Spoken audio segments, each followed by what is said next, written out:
আচ্ছা মাঝে মধ্যে হয় না, এই কালকে থেকে আমি সব ছেড়ে দিব, কালকে থেকে আমি 5 ওয়াক্ত নামাজ পড়বো, এগুলো বাদ ওগুলো বাদ ওগুলো হয় না? কিন্তু বাস্তবতা দেখা যায় সেটা আর পারা হয়ে উঠে না। সেক্ষেত্রে আমার ছোট্ট একটা পরামর্শ, আগে জিনিসটা একটু বোঝার চেষ্টা করেন। আপনার যখনই মন বলবে যে আমি কালকে থেকে ভালো হয়ে যাব, 5 ওয়াক্ত নামাজ পড়বো, তখন আপনি বুঝে নেবেন আল্লাহর রহমত আপনাকে ডাকতেছে। এটা কিন্তু 2 দিন আগেও আপনার কাছে আসেনি, কিন্তু এখন আসলো কেন? তাহলে আপনাকে বুঝতে হবে এটা আপনার রব আপনাকে ডাকতেছে। মা গাররাকা বিরাব্বিকাল করিম, বান্দা আয়। কারণ রব তো সরাসরি কারোর সাথে কথা বলবে না, রব কি করে ওই অন্তরের মধ্যে জানাই দেয়, বান্দা মা গাররাকা বিরাব্বিকাল করিম আয়। তখন কিন্তু আপনার সেই ইচ্ছাটা জাগে। এবার আপনি এই ইচ্ছায় সাড়া দিলে রাগ করবে কে? শয়তান। এবার শয়তান এখানে একটা ট্রিক খেলে, যেটা আমরা বোঝার চেষ্টা করি না। শয়তান বলে যে আচ্ছা ঠিক আছে, কালকে থেকে পড়বো আর কি। আপনি বলেন যে হ্যাঁ ঠিক আছে, এই কালকেটা আর আসে না। শয়তান ভালো করে জানে এরে যদি কোন রকম বুলাইয়া কালকে পর্যন্ত বলাইতে পারি, তাহলে কাল আর আমি আসতে দিব না, কারণ এখনের ফিলিং আর কালকে থাকবে না। আপনার আমার করণীয় হচ্ছে, এখন মন চাচ্ছে এখন নামাজে দাঁড়ায় যাব, ফরজ নামাজ না থাকলে নফলে দাঁড়ায় যাব, কোরআন তেলাওয়াত করে যাব, দেখবেন যে আপনার কাজ হয়ে যাবে। সুবহানাল্লাহ। অনেক ভাই বোনেরা 5 ওয়াক্ত নামাজ ধরতে চায়, তো তারা চিন্তা করে কি ফজর থেকে শুরু করব। এবার ফজর যখন ঘুমের মধ্যে চলে যাই, চোখ খুলে যখন দেখে 9টা 10টা 11টা হয়ে গেছে, ফজর আর পড়তে পারে নাই, এবার তার মনটা কেমন জানে, ফজর পড়তে পারি নাই, জোহর কেমনে পড়বো। আচ্ছা তা কালকে থেকে আবার, এই কাল কিন্তু আর আসে। আমি শ্রদ্ধার সাথে বলবো, ফজর যদি ঘুমের মধ্যে চলেও যায়, আল্লাহ রহমান, আল্লাহ গফফার, মাপ চাইলে হয়তো আল্লাহ মাফ করে দিবে। জোহর পেয়েছেন, জোহর থেকে শুরু করেন। আসর পেয়েছেন, আসর থেকে শুরু করেন। মাগরিব পেয়েছেন, মাগরিব থেকে শুরু করেন। এশা পেয়েছেন, এশা থেকে শুরু করেন। যেটা গিয়েছে ওইটা থাক, যেটা আছে সামনে ওটা থেকে শুরু করেন। ওইটাই আপনাকে, যেটা বাদ গিয়েছে ওইটা পর্যন্ত পৌঁছায় দিবে। ওই জোহরটাই আপনাকে একদিন ফজরের নামাজে তুলে দিবে। ঘুম থেকে ওঠার জন্য আমরা অ্যালার্ম ব্যবহার করি, এটাই বাস্তবতা। অ্যালার্ম বাজে বাজে বাজে বাজে, অনেকের প্রথম চান্সে কানে লাগে, চোখ খুলে যায়।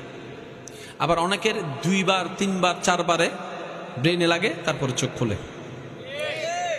আল্লাহর কিছু এমন বান্দা আছে যাদের ফজরের নামাজের জন্য সেট করে দেওয়া অ্যালার্মটা বেজে উঠার আগেই তাদের চোখগুলা খুলে যায়।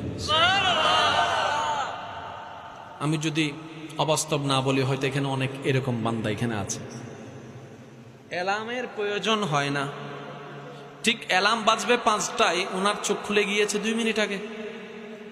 আবার এমন কিছু বান্দা আছে, অ্যালার্ম বাজতে আছে বাজতে আছে বাজতেই আছে, সবাই উঠে গেছে, তাহলে অ্যালার্মে তাই উঠে না। এটাও বাস্তব।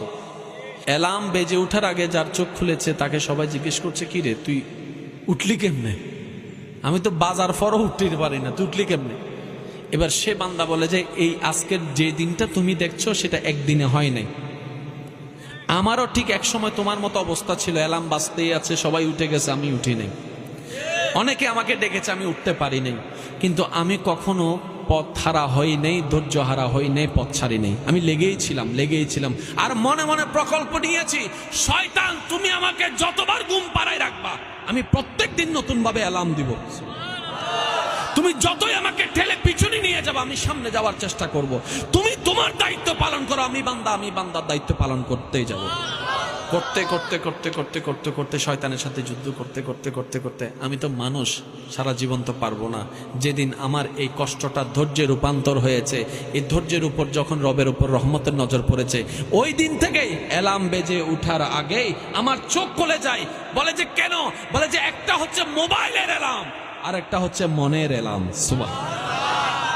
মোবাইলের অ্যালার্ম এখন আমার আর দরকার হয় না, এখন মনের অ্যালার্মই আমাকে রবের দরবারে হাজিরা দেওয়ার জন্য তুলে দেয়। আচ্ছা, খাবার টাইমে খাইতে না পারলে